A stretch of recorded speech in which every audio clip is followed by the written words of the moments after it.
V.S. Naipaul की 1977 ईस्वी में प्रकाशित पुस्तक इंडिया अ वाउंडेड सिविलाइजेशन अर्थात भारत एक घायल सभ्यता में लेखक ने भारतीय सभ्यता के स्वाभाविक संघर्षों और सामाजिक मनोविज्ञान की गहरी परतों का विश्लेषण किया है। यह पुस्तक नायपॉल की भारत यात्रा के अनुभवों पर आधारित है और उनकी पहली पुस्तक एन एरिया ऑफ डार्कनेस के बाद में और उनकी तीसरी पुस्तक India a million mutinies now से पहले आई थी। उनके अनुसार एकमात्र झूठ जिसके लिए हमें सचमुच सजा मिलती है वह है जो हम खुद से बोलते हैं। ज्यादातर लोग वास्तव में स्वतंत्र नहीं हैं। वे दुनिया में अपने लिए बनाए गए एक खास दायरे में बंधे हुए हैं। अपनी संकीर्ण दृष्टि के कारण वे खुद को सीमित संभावनाओं तक सीमित रखते हैं। यह कृति निर्ममता से यह दर्शाती है कि कैसे भारत ने समय के साथ कई आक्रमणों और साम्राज्यवादी प्रभावों का सामना किया, लेकिन फिर भी भारत अपने ऐतिहासिक सबक सीखने में विफल रहा। दुनिया के बारे में एक आदर्श दृष्टिकोण रखना गलत है। यहीं से शरारतें शुरू होती हैं, यहीं से सब कुछ बिखरने लगता है। नायपॉल का आक्षेप है कि इस अद्भुत सभ्यता ने अपने भीतर के आत्मालोचन की जगह अनुकूलन, अवसरवादिता और सहनशीलता को प्राथमिकता दी।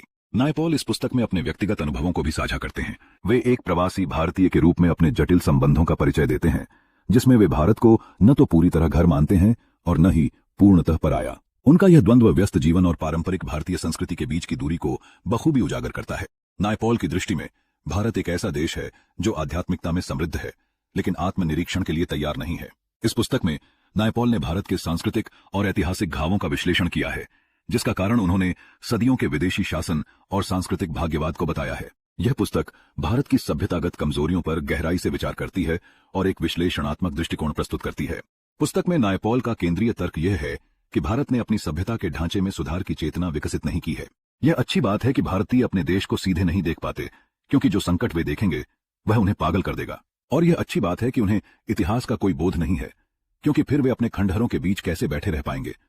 और कौन सा भारतीय अपने देश के पिछले 1000 सालों के इतिहास को बिना क्रोध और पीड़ा के पढ़ पाएगा। कल्पना और भाग्यवाद में पीछे हटना बेहतर है, उन सितारों पर भरोसा करना जिनमें सभी का भाग्य लिखा है। इस तरह एक नैतिक पर्यवेक्षक के रूप में भारत एक घायल सभ्यता, नायपॉल की भारतीय राजनीतिक मनोवृत्ति की जागरूक आलोचना और भारत के प्रति प्रेम का मिश्रण है। यह केवल एक यात्रा वृत्तांत नहीं है, बल्कि भारतीय संस्कृति, इतिहास और समाज का गहन मूल्यांकन भी है।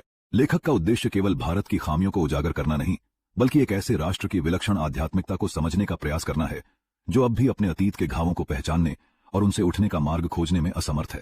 हालांकि इस पुस्तक को कुछ लेखकों द्वारा विवादास्पद माना जाता है, क्योंकि उनके अनुसार यह पुस्तक भारत के ऐतिहासिक और सांस्कृतिक पहलुओं पर एक सीमित और नकारात्मक दृष्टिकोण प्रस्तुत करती है, जो कई लोगों को अस्वीकार्य लगता है।